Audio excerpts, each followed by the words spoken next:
Bonjour Eric, Bonjour Catherine, ça va? ça va fort.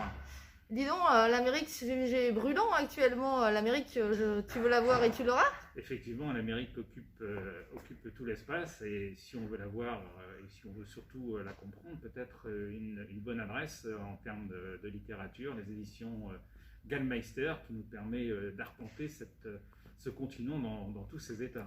Comment on la reconnaît, cette maison d'édition, sur les livres? Alors cette maison d'édition, il y a un petit totem, c'est une patte d'ours. Alors, maison d'édition qui a déjà quelques années puisqu'elle a été fondée en 2006 par Olivier Gallmeister qui a donné son nom à cette maison d'édition. Maison d'édition qui regroupe des auteurs qui interrogent cette Amérique plurielle qui souvent nous fascine et qui nous désarçonne aussi un peu. Donc ces titres, ce sont d'autant de pistes à découvrir, la littérature des grands espaces, c'est la mélancolie du cow-boy, le dédale de son urbanisme, le noir de ses intrigues. D'ailleurs, le catalogue vient d'être refondu à la demande de l'éditeur.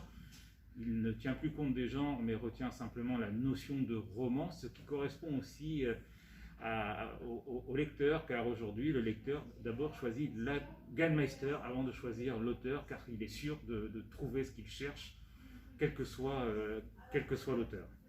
Alors, est-ce que tu as un coup de cœur, quelque chose, un livre à nous présenter dans cette maison d'édition? Alors, il y aurait plusieurs coups de cœur, mais bon, puisqu'il faut commencer, on va peut-être commencer par un pilier de cette maison d'édition, qui est Greg Johnson, et dont le titre du dernier opus, je trouve, colle bien à la réalité du moment, puisque son titre est une évidence trompeuse. Alors nous retrouvons bien entendu Walt Longmire, son shérif fétiche, qui arpente du Wyoming.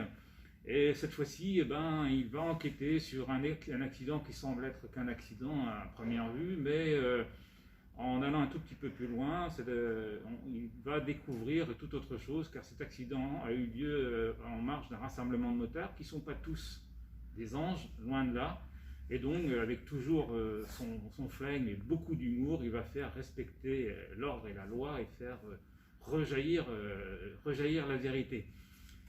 Donc, un seul conseil, précipitez-vous. Si vous ne pouvez pas avoir ce titre, jetez-vous sur n'importe quel des titres. Ils sont tous de très bonne facture, donc faites diligence. À bientôt Eric! À bientôt Catherine.